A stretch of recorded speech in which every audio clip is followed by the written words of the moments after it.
depths of imagination comes terror like no other.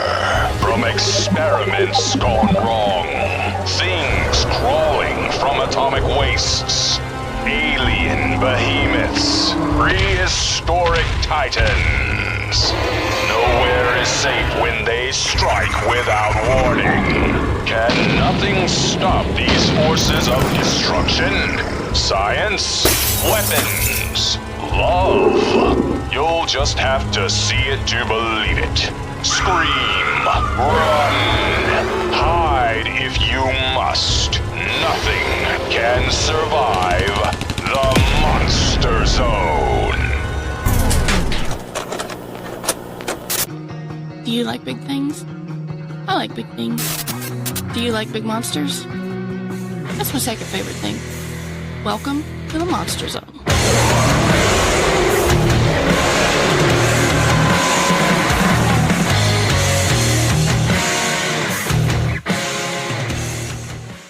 Welcome to the Monster Zone. Again, hopefully you all are doing wonderful today. Today it's just our glorious co-host, Mr. Parker, here today, and myself. Angela's bowing out. She works really hard. She's super tired. Totally get it. But yeah, we're going to be talking about the wonderful, maybe not wonderful, but the interesting 1955 film, It Came From Beneath the Sea.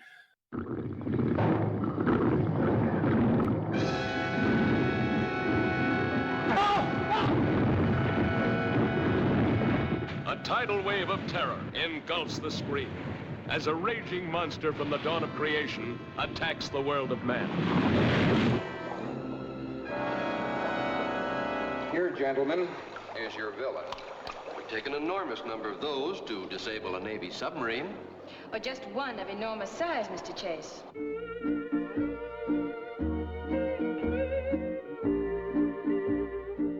I see they picked an atom sub to go out and fight this thing.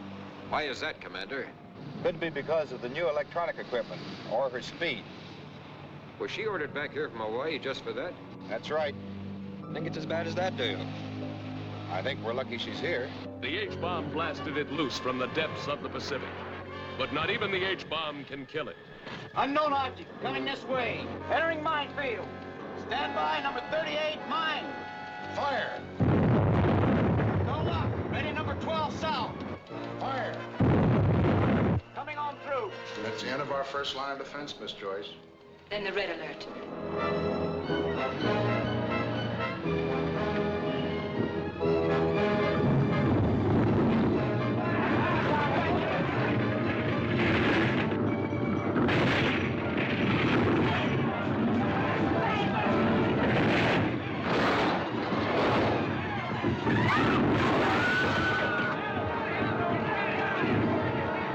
West Coast reels under Holocaust as the men and weapons of the atomic age battle to the death against the ageless monster of the deep.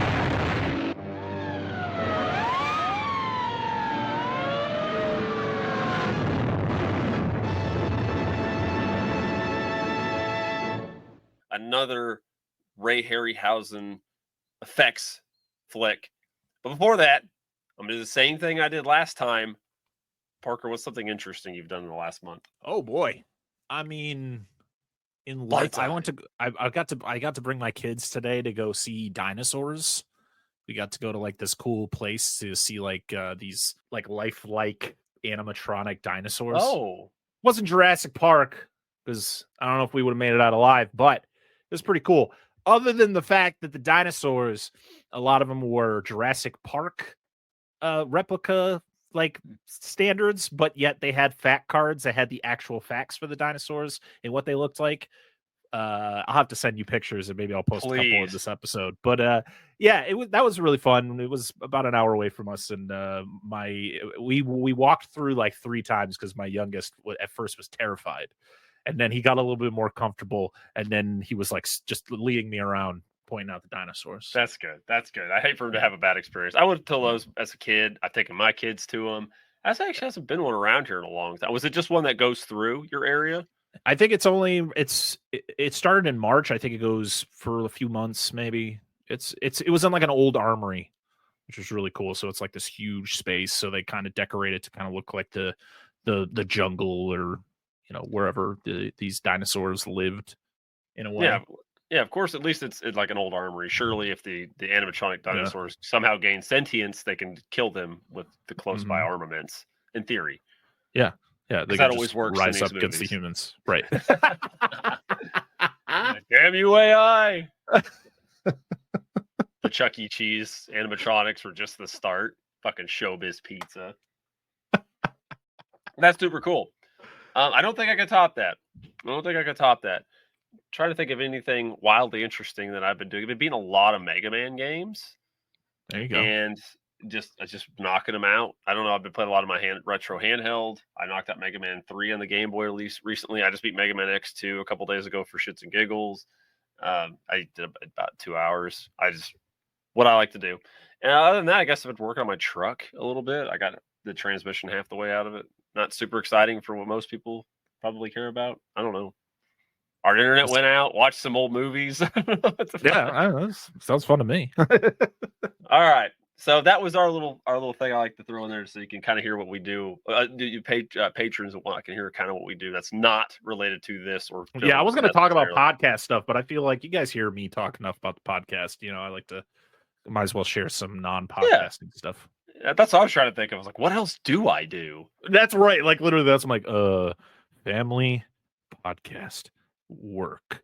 Yeah, that's about my life. That's about my life. Gosh, about today. Holy crap. Anyway, good Lord. But Parker, if you don't care, we're going to do the usual. If you don't mind to give us a few blurbs about the cast and what maybe happens from behind the scenes, maybe a couple things you want to talk about. Oh boy, I didn't really look too much into this movie other than kind of the normal like special effects and stuff. But it came from Beneath the Sea, was released July 1955. There's no exact date. It is an hour and 19 minutes, had a budget of $150,000 and made $1.7 million at the box office. That was 1955 money. So, do the math. I'm not doing it for you. This movie stars Kenneth Tobey as Commander Pete Matthews, Faith Domergue as Professor Leslie Joyce, Donald Curtis as Dr. John Carter, Ian Keith as Admiral Burns, and I'm going to say Chuck Griffiths as Lieutenant Griff, because he was one of the guys we see quite a bit. And William Woodson is our opening narrator for this movie. He pops up a few times throughout the movie, here and there, it seems.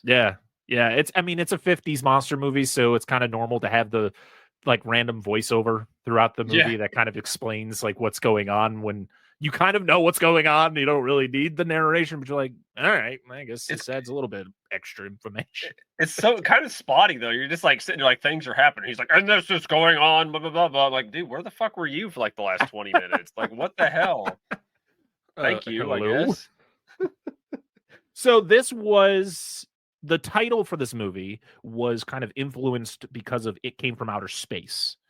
And the producer, Charles Schneer, he was impressed by Ray Harryhausen's effects work from The Beast from 20,000 Fathoms, which is a movie we've already covered on this show.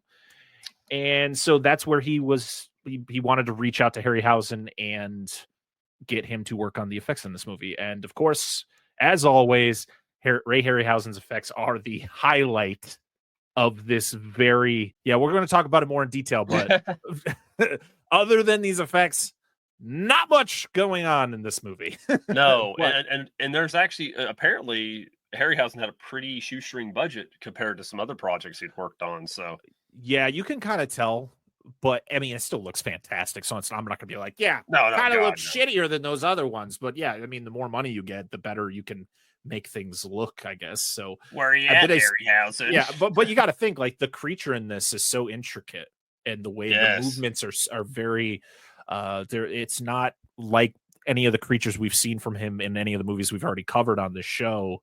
It's an octopus. So it's mostly it's the movements of the arms and all that. So yeah, that's a lot of work. I could only imagine. I really would love to find behind the scenes videos of Harryhausen doing the work on this movie, because I really want to see how it was done.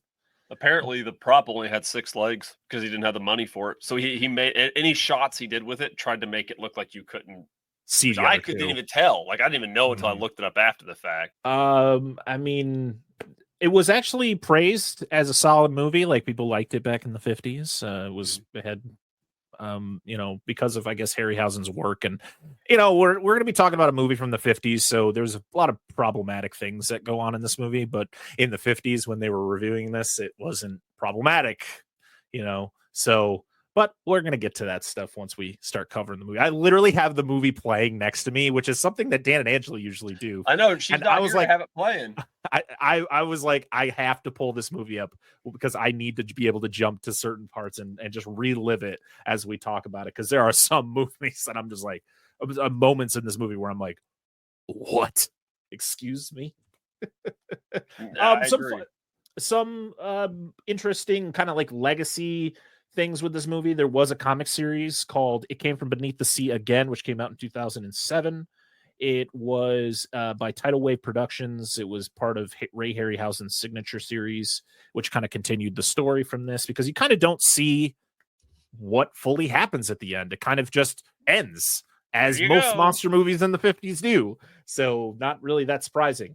And then and then you see kind of like clips that were used from in other things. So this was a clip of this movie was used in an episode of Voyage to the Bottom of the Sea, which was a show that was about a giant man-eating octopus.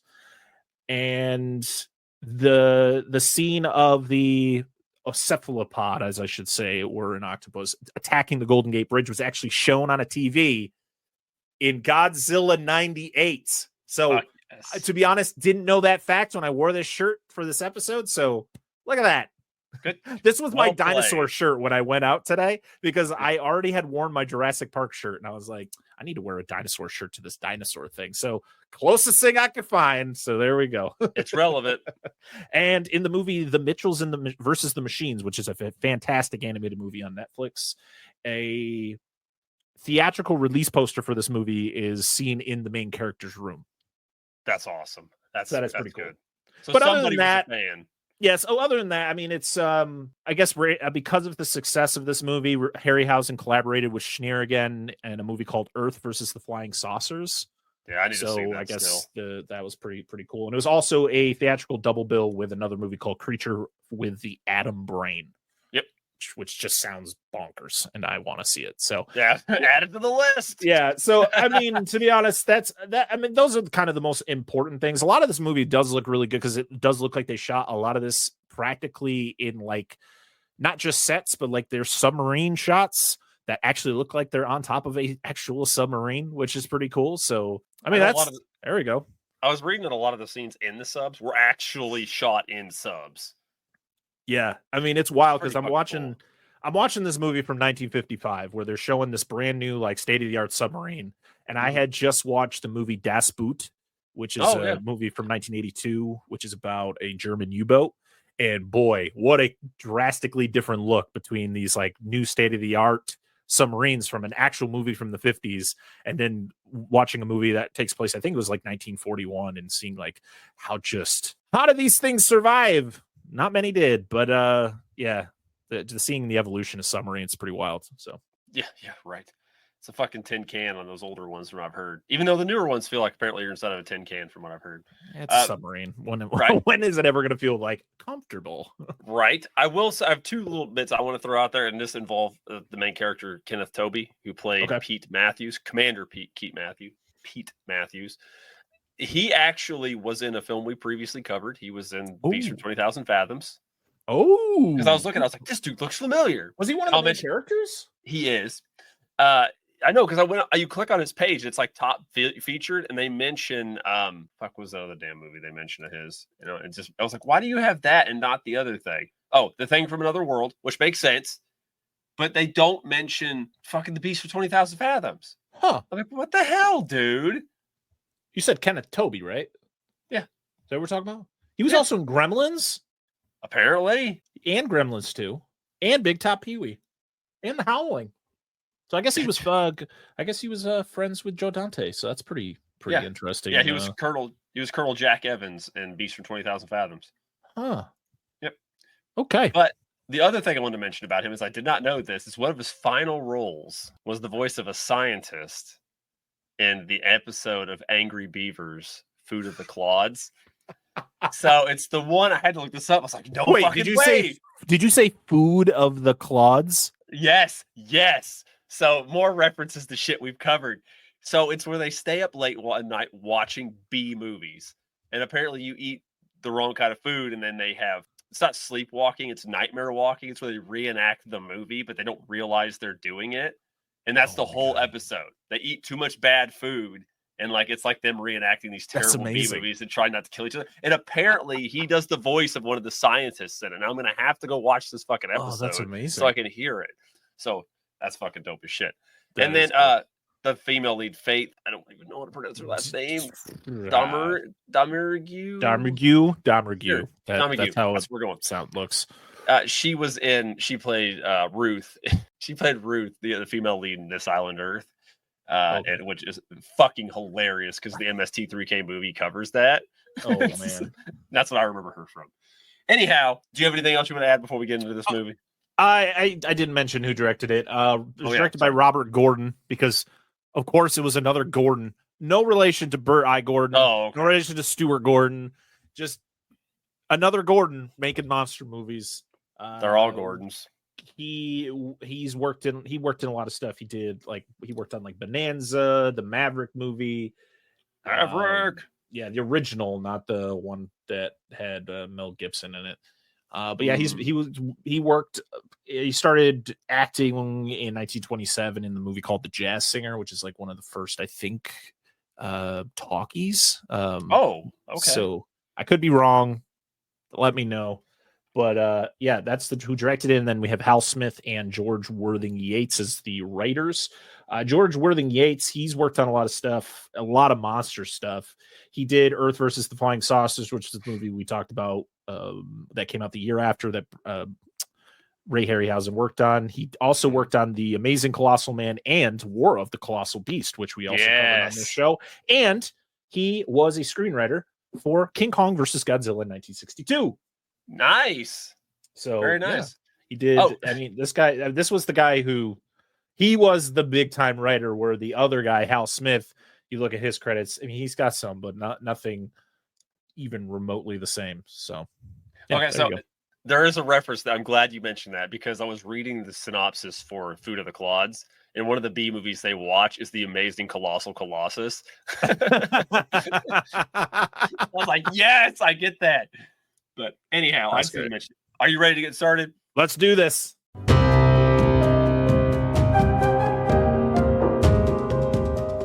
Do you like horror movies? Do you like hanging out with your buddy? Do you like cracking jokes and having a good time? Do you just like fun? Well, consider checking out Spoils of Horror. We are an hour-long podcast that comes out every single week. We're not doing reviews. We're just going to hang out, talk about the movies we love with each other, and hopefully the ones you love too. Covering everything from the popular, the lost, the forgotten, and the bizarre. If you're looking for a good podcast and a good time, you're going to want to check us out. We're on all major podcasting platforms, and you can find us on Instagram and Twitter. Check it out. We'll see you there.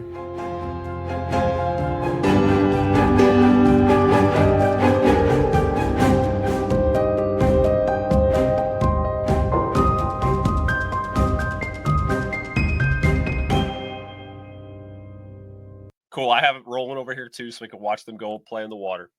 Mm-hmm. So there is a little bit of meandering in this movie. A little bit of meandering. Do you mean just a lot of talking? A lot of talking and not a lot. Okay, well, we don't have to talk about everything they talk about, so we can. No, absolutely not.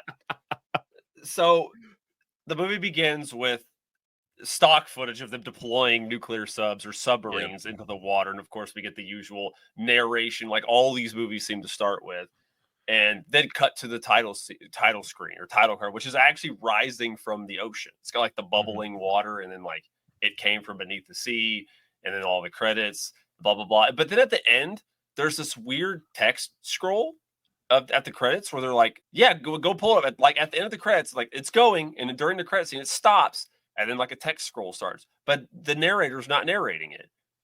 Oh yeah, Like, it's about to pop up. It's about to. Yeah, it's like, why didn't you put that before? Why wouldn't you talk about that? Yeah, like why? Like why? Just take it out if you're not gonna. So it says for centuries, the mind of man has learned comparatively little of the mysteries in the heavens above or the seas below. Since the coming of the atomic age, man's knowledge has so increased that any upheaval of nature would not be beyond his belief. Yeah, there we go. Sure, and okay, it's fine. Listen, I get it. Whatever. Like, I didn't even bother reading. I was like, what the fuck is this? Like, where's the guy? We paid you for this. But whatever. So we are now inside this fantastic brand new Jetsons era nuclear submarine. The Jetsons, I don't think, came out for a few years after this. Whatever. Yeah. Doesn't matter. We meet Commander Pete Matthews. He's our main bro, our dude bro, military guy. And he essentially what now? This fucking guy. This fucking guy. Dude, all they do is just suck the proverbial teat of the like technology in this. Like, all I gotta do is push a button and we don't do nothing but push buttons and people sit around and do blah blah blah. And like, anyway, it's a bunch of jackholes talking about how cool their sub is. Whatever.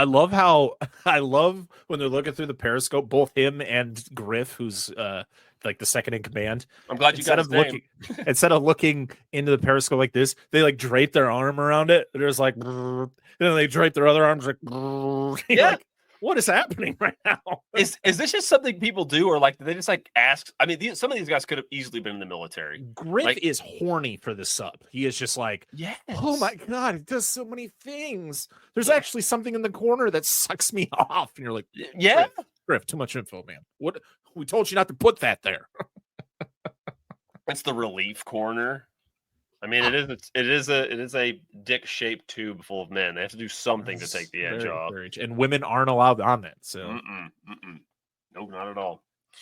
But anyway, so during this, dick flappery and admiring everybody's sex toys, they essentially see, like, they realize something's following them, like on radar. Like, this thing's coming after us. It's getting bigger. And it's like, check the sonar. It's like somebody just put like this weird blob thing on there. I was like, that's not how radar works. I don't feel, but I'm not an expert, whatever. So they're essentially trying to escape it. They keep speeding up. They keep blah, blah, blah, whatever. It eventually hits them. It impacts them, or they stop moving. They detect radiation. They're like, hey, is the core leaking? Because it's a nuclear submarine. That would be your first concern, because you could hear like a Geiger going in the background. Yeah. It's not. The radiation's outside the ship. I can't remember what they did. I think they blow the ballasts or something to escape. Yeah, it was something like that, because they initially were going to send somebody out. Yeah. To take care of it, and then they did. Yeah, and then some. Yeah, they must have did that, and it like set them free. But to be honest, no one seems concerned. To be honest, no one on this thing seems concerned in their with the situation in it, which I understand. Maybe that's just their training, and they're just like, you don't want people freaking out, like thinking they're gonna die. But I swear to God, they're just like, well, yeah, there might be radiation. And I love the conversation he's having with that one dude, where he's just like, yeah, I heard radiation, makes it so you can't have kids. And he's like, oh yeah, there's Johnny here. I can't remember what his fucking name was. But he's Johnny now. He's like, Johnny here. Yeah, he just got married before we went out. And he's like, oh, they're like in the middle of dying. They're like, oh, congratulations. Hopefully you shot one of the two before you left. You may not be able to when you get back. Your nuts are just blocked off. I actually didn't even realize that's what they were talking about. I was busy taking notes. I was like, fuck. Anyhow, so they get out, they go to the top, they have to, they get on the surface, they have to check out the ship. Everybody's outside, just hanging out, perfectly fine, even though we had this irradiated object attached to the side of our ship. Everybody's fucking cool about it, just standing there. And then they send some divers down. They're like, oh, there's a biomass. It's like a spermatophore from like an octopus. Bleh. Like a jizz sack just sitting on the back. And Pete's an asshole, because he's just like, what was it? What was it? And he's like, well, we just saw it from a distance because we didn't want to get too close, because they said it was radioactive. Yeah. So we didn't want to get too close and mess with it, because and he's just like, oh, fine, whatever. Yeah. I know. It's like, Pete, what the fuck are you doing? I guess the 50s, and not everybody knows what radiation does to people. Oh yeah, I mean, it's less than a decade. It's a little over a decade old at this time. So yeah, I was like, dude, what the fuck are you doing, man? Anyway, whatever. And these were like the first. Were these like the first atomic subs? Yeah, pretty much. They're supposed to be. So they're like still figuring it all out. Yeah, and it's like, dude, you're super chill about this, and it bothers me. All right, Yeah. You can't just start taking like Radix, I Fallout. just could not stand this Pete guy from the beginning. He's just like, I understand his role. I understand the time. We're in the 50s. Yep. He's a captain or whatever he is. He is the submarine's captain. He's got to be the tough guy. But he's just like, dude, read the room, dude. I get it. I was like, obviously Parker knows. Most of you listeners probably do.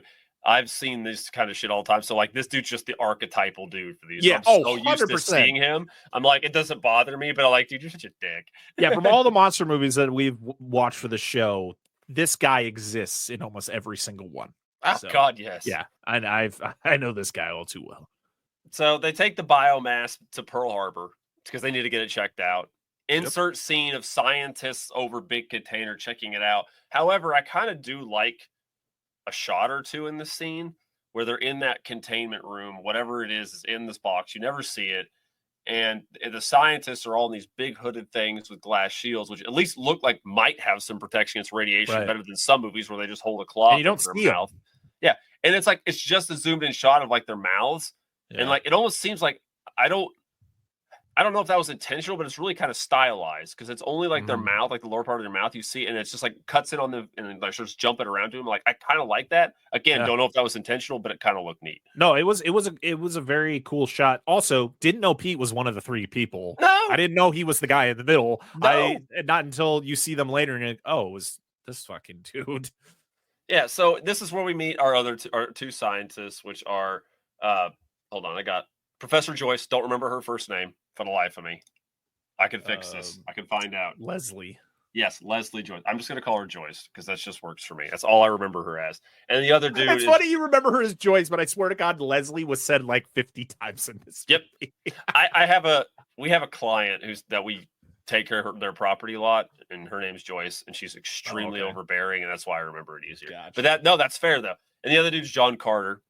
Which wasn't that a Disney movie? It was a book, and then it was a Disney movie. Yeah, because he went to the Mars thing. Anyway, whatever. Yeah. So we go through the same trope of these movies, like women don't know anything, go back to kitchen, blah blah blah. It's normal so stuff. Annoying. Normal stuff for these movies. Doesn't make it right. It's just how these movies work. Yeah. Except for Carter is on her, takes her side. Even though I don't care for Carter very much, he's kind of a weird, apathetic. He's got this, I don't know. He's weirdly apathetic about a lot of things, but we'll get into that later, or not, whatever. But he's like, you got to understand. There's like, well, he talks about it later, but he's like, you got to understand, women are more independent these days. Blah blah blah blah blah. They can't be like led around by the leash, like Pete thinks they need to. Anyway, whatever. My God, Pete. Okay, there's a scene where they're talking. She's like, "I'm very tired. We've been working for a while." With little sleep, and he's like, okay, come here, and they like talk in the lab part from Carter, and then he like fucking corners her in between, like there's like it's like an L-shaped desk, and he like corners her ass, like he literally puts both his arms like on both sides of that desk and corners her, and I went, this is wrong, like this is just bad. Yeah. And the fact that this motherfucker gets this chick at the end pisses me off.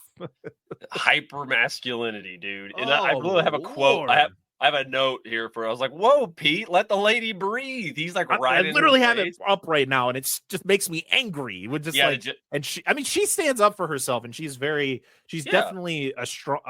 They definitely wrote her to be a strong woman, and trying to break the norms of the time. But like, my God, fucking Pete. Damn, bro. Back up. Pop a mint. Back the fuck up. All right. So 13 days pass. And by the way, I should mention Joyce is like the big marine biologist. He's like the leader of the field. Blah, blah, blah, blah. 13 days go by, and she figures out what it is. Or her, and essentially it's her, but Carter, helps figure out what it is. And then they do the whole thing. Hey, we found out what it is. But like, she doesn't tell anybody until like the top brass shows up. And it's like, it's this octopus. And they're like, no. I was like, I don't take hundreds of those to disable a military submarine. It's like, and it's the whole just one of enormous size. Blah blah blah blah. That quote. But anyway, so essentially it says it's a giant octopus, and the Navy's like, never. That's unrealistic. She's like, what? And then literally she is like, then why the hell did you have us do this? Yeah. If you're just gonna ignore everything I'm telling you, and you're just gonna be like contradiction. You're like, exactly. Like, what was the point of this? Like, obviously, it sounds extremely unbelievable, but you hired these people for this job. Yep. They did what you wanted them to do, and they're like, all right, well, we're just gonna get you a bus, get the fuck out of here, kind of thing. They're like, whatever, because they're bummed. Like, why would you be bummed? You did this huge scientific discovery. You found out like, this crazy giant octopus thing, and like nobody believes you. Which again, par for the course. Yep. We get a little jump around to the octopus again. Just sinks a random boat. I don't remember what kind of boat this was. It's like a fishing boat. I think it was a cargo vessel. It was from oh shit, where did they say it was coming from? It was from like Canada, I think. I think it was from like Canada to San Francisco. Yeah, something like that. And it sinks. It's a cool scene, like awesome. Oh yeah, it's really cool. Pulls dudes. I don't know why their instinct would be to. I know they're going to lifeboats, so why just jump in the lifeboat or jump in the water? Because it's just gonna. But whatever. It was too preoccupied with the boat. It's whatever. Yeah. It's the whole Kraken imagery, you know. Yeah, all of really cool. Pirates or anything. If you want something more modern, that has that. Anything like that shit. They go to another. Speaking of more interesting scenes, they go to lunch or dinner, whatever the fuck they're having. And it is Joyce and Carter are there. And then Pete shows up late. And then he just like forces himself onto her. He's like, allow me to mark you with my stink. And does the whole force kiss thing. And she's all down with it. She's like, oh, man. All of this sucks. You know, that shit. All of this is pointless. And I hate that these this is my biggest gripe with these old like 50s monster movies. Mm-hmm. And even when they crept into the 60s, you kind of got the same theme. Don't get me wrong, I do want a story behind the monster, like along with the monster, but like I don't give a shit about love stories in the middle of a monster movie. Like, this is important. This is critical of them trying to figure out what the hell is going on, what it is, and just doing their job. And this dude is so unprofessional, just not doing his job. He is so worried about getting in this chick's pants. Oh, god dang, he is, dude. It's insane. And then he's like getting jealous at points. I'm like, bro, you've known her for 2 minutes. What are you doing? Yeah, because she seemed to have something going on with maybe Carter a little bit. Like, I don't know. It's really weird. It's a weird trio thing. It's a weird love triangle thing going on. Like, there's moments where she tells him that he kissed her, and she enjoyed it, and he's just like, well, I guess if it doesn't hurt anything, who cares? And I was like, who are you, John? Dude, he's so passive about everything. He's a cuck. He likes to cuck. Yes, he likes to sit in the chair. Some people would refer to him as a soy boy. He's the guy in the fucking recliner in the bedroom. Right? Even though fucking shit, that's great. I love that. Are you having fun, sweetie? Listen, I got a great deal. This dude lets me live in his yard. Put my house in his backyard, and the agreement was he gets to spend 1 hour a day in my room talking to my wife, and it's a great deal. That's what dude, listen, okay, I gotta take where I got that from. I was online, and apparently you could buy a house from Amazon. Not surprised. You can buy a house. It's like not surprised. 14 grand. Wow. For a house. It's obviously a small house, but it's like appointed, right? But there is a review on it, and the review is literally what I stated. He's like, I bought the house for $14,000, and my neighbor lets me put the house in his yard and stay there. But the agreement was he gets to spend an hour a day or hour a week talking to my wife by themselves. Everything's going great. And I'm like, oh my god, dude. I was into your review for the first third, and it just turned into a tidal wave of bullshit. Anyway. But yes, that is 100% him. So for Smooch, they go back and sit down. Pete thinks that she's going to stay, and she talks about having to go somewhere with Carter for another project. Why would she stop going, dude? Why would she stay? She's known you for 2 minutes. Yeah, and this is her fucking career. Why would she just dump it for some random dude? She spent like, Lord, I don't know how long to get. And he loves talking to her. Like here's her face. He loves talking to her like this. Oh my god. I'm not kissing you, but I'm gonna breathe on you every time I say a word. does my breath smell good? And you're like, bitch, back up. I love how he's like, hey, you want to dance? And they don't dance. They go to a balcony around the corner and make out, and then they go back. It's so fucking weird. And then that's when Carter the cuck is like, oh, it's fine, it's whatever. Carter the cuck. That's right. Oh my god. Anyway, so that's all over, and then they're like, they're gonna leave. Pete gets up, walks out. Then he comes back like 2 minutes later and realizes the military is with one of the other military dudes. Like, all right, well, we fucked up, and we need you to stay because there was an incident with a boat. Oh, whoopsies! Be connected, right? And this whole thing right now we're about to go into is handled so much better in them. Wow. They find survivors, a raft full of survivors. They bring them back. They tell the story. They put one of them like, oh, this dude's clearly crazy. Puts him in the thing to go talk to this other doctor. And the other guy's like, we ain't seen nothing. Yeah, that's like, the usual thing. Like because they don't want to talk to that doctor. Yeah. Yeah, they think they're crazy. And then, of course, Joyce and everybody else goes down there, and she persuades him with her womanly charms, which is great. One good thing for her. It's a smart tactic. It's a smart tactic of that she time. She gets to do her thing and show like not just blatantly using her sexuality because this is the 50s. They can't just like be flashing cheek and shit. But she essentially persuades the dude to give the story and shows her showing she could competently do her job to other people. But don't they straight up say that he's lying after anyways? Or were they talking about the other guys? That was before. That was before she went talking. They're sitting there talking like this is all bullshit, blah blah blah. Oh, okay. And he recanted a story because nobody else will talk. So now he won't talk. So that's why she did that. Yeah. They essentially decide like, hey, listen, here's X amount of things happening. These all might correlate to said giant octopus issue. Let's go find one. So of course, it's the one that Joyce and fucking Pete go on, which is it's not it. It's they get a message about a car that was turned over on the coast by San Francisco. Yep. And it was turned over and the guy and the three kids were killed or whatever. And they go check that out, and then there's like the sheriff, like, you try to tell me there's sea monsters out here, blah blah blah blah blah. Like they fucking laughs them off and like, no, dude, we're serious, whatever. So they're supposed to check it out and like check the area because they find like suction cup marks on the ground. So they're like, oh, hey, there's some shit going on here.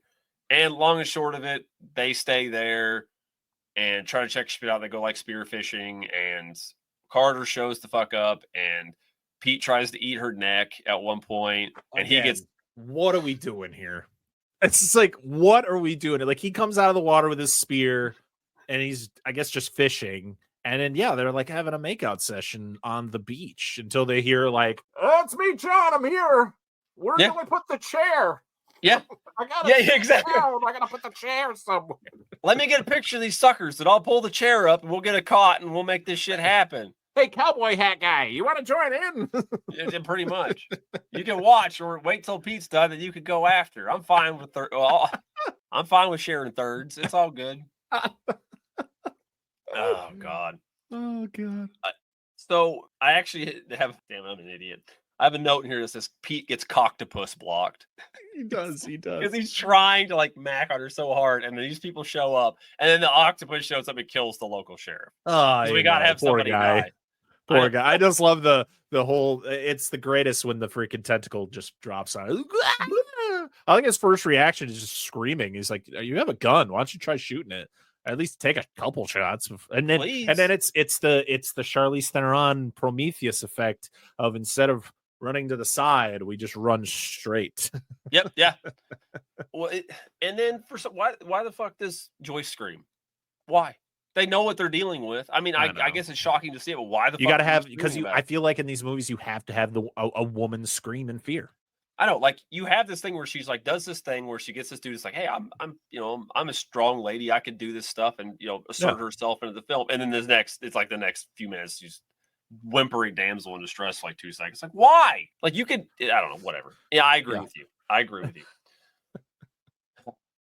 Then, they decide they set defenses all up and down the West Coast, kind of mainly focusing on like the Golden Gate Bridge area of San Francisco, because I didn't go into that. I don't know actually how San Francisco works, but apparently it could go into that to get closer, underneath the bridge closer to land, whatever, to a Mhm. populated area. They have a secret weapon to kill it, which is a jet-propelled torpedo, which is apparently Yeah. real. These Yeah, are real. I've heard of This was them. we're Yeah. not made for this. I didn't know that. And it has a remote detonator. So Mhm. it's an electronic detonator, which is a big deal at the time, but it's remote detonation. Essentially, the idea is to shoot it into the octopus's head, make sure it hits appropriately, and then detonate it to make sure it Yeah, kills because its it's supposed to brain. like burrow into its skin like a barb, and then Yeah. they will detonate it. Yeah. Yeah. So like to ensure they kill it instantly. If Mhm. not, they're fast. They'll get the fuck out of town. I like that generic news reporter who's sitting at the dock, like, so how do you think it's gonna work? What are we facing here? Do you think it's gonna happen? Like, are we all gonna die? Like, we don't fucking know all these answers, man. Like, We like it's the same thing. Like the stereotype that follows these movies and people even to this day is like, just because you're a scientist doesn't mean you know fucking everything. I love it. I have it pulled up, and the guy's just like, "Oh, I see that they have a atomic sub used here. Why would that be?" And he's like, "Well, it's got a bunch of new shit on it that would work better for this situation. We can see and we can pinpoint its location better than using old school." And then she goes into a story about how, like, in the long time ago, an attack happened in like Holland and Denmark that like destroyed this town or whatever, and Referencing Kraken stories. yeah, exactly. Yeah, and we have to tie it in somewhere, whatever. Yeah. Oh, the town where the place where the beach area we were at earlier was near Astoria. I forgot to mention it. And I got to ask, why the fuck are the scientists in charge? I don't know. There's like military operations, like you guys are in charge. Why the fuck are they in charge? Like they can know. We what's just going do on. science things. Why? Yeah, we can't be in charge of important things like where to put bombs and other things like that. Yeah, like why would they? Like they're there to be advisors, like advisory roles. Like you ask them like for input. They're not like, hey, where should you put the troops? Like fuck no, they don't know. I'd be the guy in the back, like what? Yeah, I know, Excuse right? me, I have a question. What the fuck are we doing? Right. The octopus. I think I gave it a name. Octopolis. So the just it seemed like a name. So anyway, the octopus here attacks the Golden Gate Bridge. Because the Golden Gate Bridge just needs, like, at this point, it's like, what are we doing? Why do we keep rebuilding this thing? Like, Godzilla's destroyed it a bunch. We had fucking apes running across, fucking destroying it. Now we have octopuses. Like, what are we doing here? Like, this bridge is just too much taxpayers' money is going into repairing this stupid bridge. Yes, but like, I get what they're trying to do because apparently they had some like electrified net. Yes. Off because they had mines, which didn't work. Because they had the guy up there like, pull the switch. Pull the switch, Crunk. Wrong switch. Well, I just like how the guy does it. And like the funniest thing is, I swear the director did not tell the actors to kind of react like there's an giant octopus climbing up the side of this bridge. Because the guy who's in charge of the switch, he's on the bridge, correct? Mm-hmm. Yeah. So and literally at that moment, the octopus has come out. It's got its tentacles wrapped. It's starting to climb. And this guy's just like, I don't hear a thing. I don't know a thing. It's like, I feel like you should be reacting like you might die. Yeah. It's like, he doesn't. He just kind of leaves. Bye. See you later. It's like just casually meanders off, like Jason in was it, part 3 where he kills that person and just kind of walk off.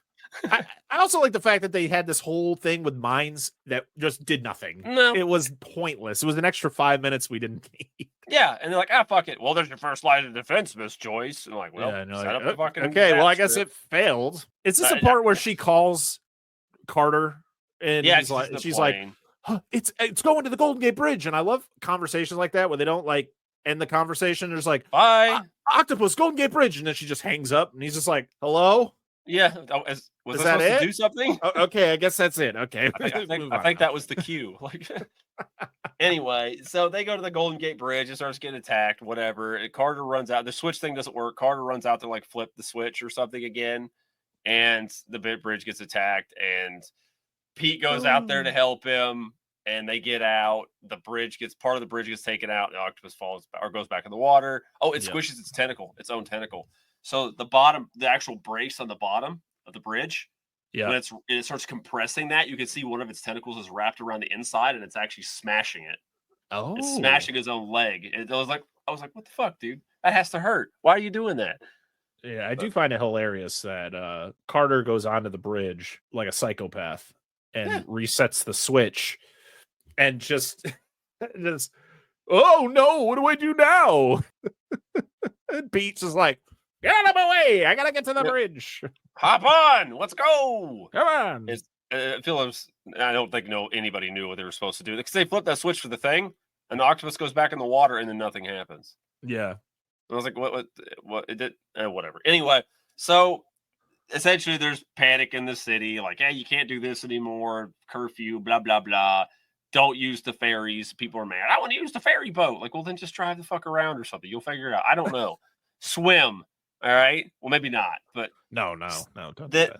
The octopus ends up attacking the Oakland ferry port, and we get the whole tentacle out of the water, and it gets a helicopter. Whoosh, bitch! Oh, that is out cool. of here. That is cool. Cool stuff. Killing people in the streets, just tentacle on them. I like when it drops. Those were the best actors in the movie. That they sold it so well when that tentacle comes down and they all kind of collapse, like they're actually getting squished. Yeah, the whole. Oh, but yeah. I'm watching that scene. Yeah, the little tiny brace just squeezes the tentacle that's like through the support. Yeah, I did not catch that. Oh yeah. Oh man, I love this compositing where it's the actor having to react to the octopus action in the background as the tentacles are coming through the bridge, and he's just like, whoa. What am I supposed to do? Just wave your arms and look confused. The best is when they drive away and Pete is in his seat like this as they drive. It's like they're driving through an American movie. I think he cracks a smile at some point. You're like, what? I don't think this is funny. It's like, this is wonderful. Takes takes me back to the war. Eventually they can't. So I've neglected to mention this. Pete, and this happened a little bit ago. Pete and Carter are in the submarine in the bay trying to get the octopus. Yeah. The octopus is climbing out into the harbor or the port of Oakland, like we just talked about, the ferry port, and they need to get it back in the water because they can't fire the torpedoes at it because it's not going to do anything. And why is there just one? Why did you they just load one of those? It costs torpedoes. A lot of money, and they just couldn't afford to do more than one. Must have been the best fucking torpedo in the world too. The one silver bullet. My question is, and I guess it's probably a question that should be asked at the end, but why is it doing this? Why is this octopus doing this? Is it just bored? It's just like, these are deep sea animals. Yeah. Like, there's no reason for an octopus to be just like, fuck it, I'm gonna go destroy a city today. And you're like, I guess the whole thing they talked about earlier was like lack of food. Like, people were complaining about the fishing being because shitty. It's because it's so big. Yeah. And in theory, but like, why people? There's other, like, they're not that big comparatively to like shit you've been eating. Yeah, because there's so many. I don't know. I guess that makes sense. Excuse for them to blow shit up, I suppose. Yes, exactly. Flamethrower bros come out. They start torching it. It goes back in the water. It's like, hey, listen, I can't do the fire thing. Knocked down with calamari, so it's a squid, but whatever. But that dives back in. It does take out a clock tower. I kind of like that scene. Takes to the top. Whatever. Anyway, it goes back in the ocean, and then we have our epic sub/octopus battle, which essentially devolves into it getting a headshot. It shoots the torpedo like directly in the head, and the sub. Go ahead. Can we back up a little bit and talk about both of the guys? We had Pete go out, and then Carter went out. Pete goes out first because they were trapped. They got too close, and the octopus, when it receded back into the water, it attacked the sub and it wrapped its tentacle around the sub. So we're technically not going back. We're going forward because they shoot the missile to the head first. And then that's right, because they're like, oh yeah, we have to back up before we blow. Okay, but now you can carry on where you're at. No, go ahead. You had it. I was misremembering the events in what order I forgot that they fired the torpedo first and then they were trying to leave. But immediately, it's like torpedo grab. Like I was like, it was like fuck. And I just could imagine inside Carter's head, he's just like, why did I decide to get on this fucking submarine? Because they really think they're going to die, because they're like, well, if we can't get out of this, we're going to have to detonate, and it's going to kill us because we're right there. So, and you could just like, Carter is just like blankly staring at the floor, like, I could be cucking someone right now. I could be sitting in that recliner somewhere. He leans over one of those guys. Do you guys care to cook for me? Like, I need to cuck really bad. Can you do something so I can? Like, if I'm gonna die here, I need to go out on a high note. Oh god. But yeah, I mean the Pete going out there, he has a spear with like the explosives, and the explosive goes off, and he's too close, and he's like a turtle on his back, just floating to the bottom of the ocean. What was his goal? It was just to get the octopus to let him go, right? And so Carter goes out after him with a harpoon gun.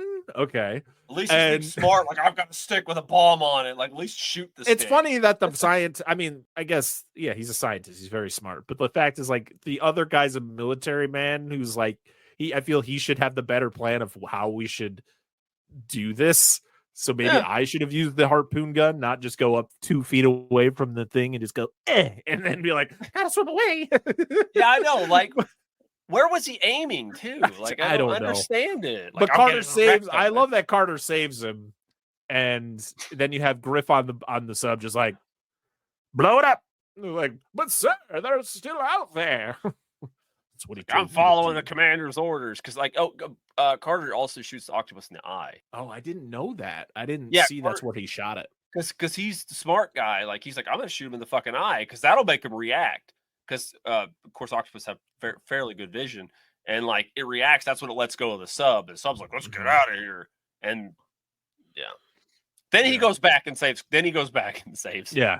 Fucking Pete after he shoots him in the damn eyeball. He's like, you damn idiot. Let me at least get this done first. Mm-hmm. That's okay. That's about it. Yeah, I mean, but I love that the octopus blows up. All you see is like little pieces of things, but you can't really tell, and you never really know if it's actually the octopus. And I love at the end, they're trying to find the 2 guys. The guy should have been dead. I wish they did die, to be honest, and not because I'm like, I wish that, I didn't like their characters. I didn't like Pete, but I didn't want him to die. But I think it would have been a better ending if they both like sacrificed themselves to destroy the monster. But instead, they're just like randomly floating out there, like, hey, we're right here. We just got done having sex. We thought we were going to be alone. There's a tube full of men. Let's go have a good time. Oh, my God. No, like, dude, I have an idea. I know how they could have killed the octopolis. While he's unconscious, they fill Pete with explosives. And they make the octopus eat it. That would have been so good. What happened to Pete? He lost. That's my remake idea. Just get Pete to he's like, they just find his bloated body on the bottom. All right, well, he's dead, so he's just fucking shove him with like C4 or something. Just the water's already expanded his body cavity. We can get more explosives in there. And it's like, what happened to Pete? He died a hero, ma'am. But yeah, but the end is just, I guess Pete and Leslie are a thing, and Carter's like, my cucking is still going. I'm ready. I'm down to cuck this, but now Pete respects Pete respects headstrong women. Like, thumbs up. Like, that's the message. I was like, story. And this is me going, I guess we're gonna clap. Question mark. What was the message? Oh God, this movie. Be an unga bunga asshole and force yourself on women. Is that this is the thing. This movie. I guess I'll jump into my final thoughts on this movie. Please, so my final thoughts on this movie. It's a movie from the 50s. It's a movie of its time. It has amazing special effects. Ray Harryhausen was an absolute legend. He is an absolute legend. This man is unlike. I mean, there's only a select few people who could do what he could do, and his work really amplifies whatever movie he's working on. You could literally have the most garbage script possible, but if you have Ray Harryhausen effects, it's a watchable movie. You're going to have a good time watching the movie because it's just like, damn, it's so good. It's so good what this man can do. The story, the love triangle thing, so stupid. And I hated most of these characters just because, I mean, these are guys in the military. So, being who they are at that time, Pete, I think the actor who played Pete was actually in the military. I think a lot of these guys pretty much, John Carter, the actor who played him is an actual scientist. Like, he was actually a lot of these people are like very smart people and do the things that they portray on screen. Like, they did it in real life. So, but it's just like, I did. My favorite character is Leslie. I think she being kind of like the trying to break out of the social norms of the time, even though her falling in love with the creepy kind of shitty guy kind of ruins her character at the end to me. Like the fact is like, I wish she just left and was like, yep, I'm gonna go do my own thing. I mean, she does. They kind of all go their separate ways, but they're kind of together. It's weird, but I mean, would I watch this again? Yeah, I thought it was funny. Like, I really laughed out loud at some of these moments. Like some of these, like just moments of I think it's one of those things where you can be disgusted with how things are happening on screen, especially with like the way Pete was acting throughout the movie. But there are some moments where you have to laugh at it.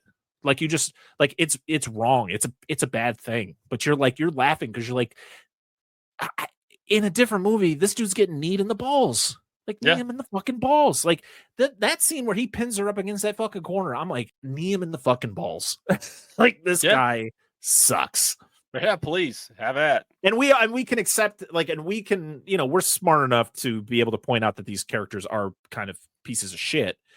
But I think it's also the fact that where it's like, the time you're like, it's just funny how ridiculous it was back then, of just like, wow. There were no women writers back then.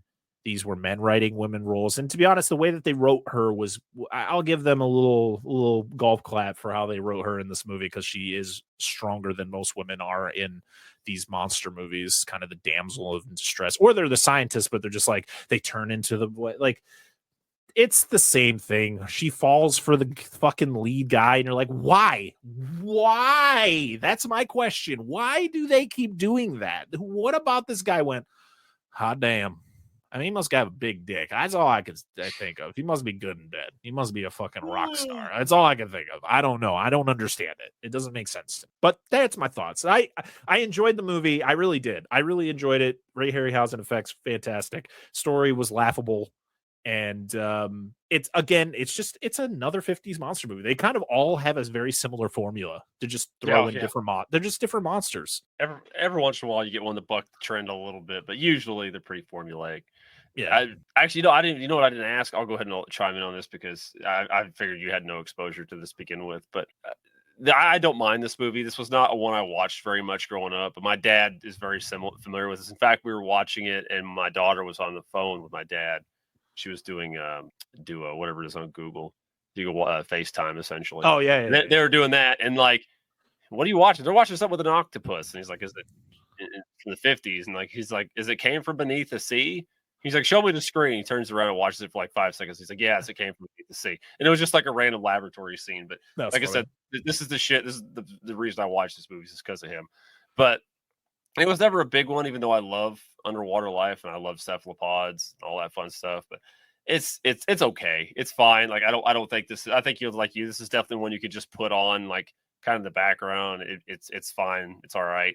The effects, of course, make it. The characters are kind of bleh, and it's whatever. I'm not gonna beat, like we've talked about it, but I'm not gonna beat it down your throat about beat it down your throat about what's not acceptable. What's the 50s, dude? Like, yeah, it's just how it was. It's not right. We're smart enough people to realize it's wrong. Yeah, but I feel like you can watch it and just laugh at the fact that it's so bad. Oh God, yeah. How different it was back then, and you're just like, God damn, yeah, jeez. Like some of it is kind of like, and some of it's just like laughably bad. Dude, I cannot wait till we get some of the other stuff because this is some of the better quote unquote monster movies. I won't say better. This is probably like a mid-tier-ish one, but I have a few that I'm like thinking of. I can't wait till we get to, but it was fine. It was okay. Like I said, I did, it is what it is. Like I like it was. I'm here for the effects of the giant octopus, even though you don't get to see it much. But knowing now it was kind of a budget thing, I kind of get it. But I was gonna go back. My exposure to this, like I said, was growing up. It was my dad. Like just I seen clips and stuff. I had my VHS of like dinosaur trailer movies and stuff or dinosaur trailers, giant monster movie trailers. I had 2 of those, and it was on there, and I caught bits and pieces of it. And I didn't watch it fully until like I was well into my teens, I guess. I don't remember. Yeah. Sweet. Well, I think that's it. I think that's it for the Monster Zone this week. So Dan, if you want to do the wheel spin, let's do this wheel spin. So share your screen and let's get this baby going. Make sure I'm sharing the right thing. Is it shown properly? Wheel of Monsters. All right, everybody. So this is going to be our May episode. So when you're ready, spin that wheel. All right, I'm gonna click. God, I hope we get something good. I'm just worried, man. I'm worried. I'll add something later. I'll let Angela know what we hit. Are we gonna get? Oh my God! Back to back octopus movies. Apparently so. All right, I've never seen tentacles. this one. All right, let me look this up real quick. I'm gonna go to Just Watch because that's the app I use to figure out where the hell I'm gonna watch movies. Tentacles from 1977. You can currently stream it on Amazon, Fubo, sorry, or MGM Plus. It's on Tubi. So a lot of places you can rent or you can watch. This has a 3.7 on IMDb, and this is what IMDb's description is. I might as well read it right now. Tentacles, Please. or tentacoli. Several people disappear from and at the sea. Their bodies are found gnawed to the skeleton. Even the marrow is missing. The scientists have no idea which animal could do such things. Dr. Turner begins to suspect that the company which builds a tunnel beneath the bay might have poisoned the environment and caused an octopus to mutate to giant dimensions. And our cast... John Huston. We've talked about Angelica Houston's dad. We talked about John Huston. He was in Black Cauldron. And that's right. Yep. Shelley Winters, Bo Hopkins, Henry Fonda. Interesting. So it's got a pretty decent cast. Not a very good IMDb score though. So very much looking forward to. And we're talking about another monster movie from the 70s. It's been quite a while since we. I think. This is our only second time we've talked about a monster movie from the 70s since Food of the Gods. Yeah, so I was trying to add some more. I did add an interesting. Oh my God. Yeah. So that's fun. So I'm excited since it's available streaming on a lot of places. So that means I don't have to buy it unless I like it, and then usually I buy movies that I like. So yeah, there we go. Tentacles. That's our May episode. But Dan, you want to end the show how you want to end the show, baby? Absolutely. I just want to thank everybody for watching this, listening to this, however you do. Of course, all the patrons. That's patrons. I like that. Patrons. You guys are now patrons. Please. Paytron. Thank you guys very much. Hopefully you enjoyed this. We're trying to bring the more of these obscure films to you. And I like watching ones that I haven't seen. A lot of these I have. Tentacles I haven't. So I'm looking forward to this, and I'm expecting just greasy, earth-spewing, gushing nastiness like Food of the Gods in this movie, I hope. But we do appreciate you guys like always. And Mr. Parker, myself, Angela will hopefully be here next time. Ladies like tentacles. If you are into the whole Japanese anime hentai thing, at least that's the connection I get. But anyway, I mean, it happens. Anyway, I don't know where I was going with that. Well, I do know where I was going with that. But anyway, thank you guys very much, and we will see you next time on The Monster Zone. Goodbye.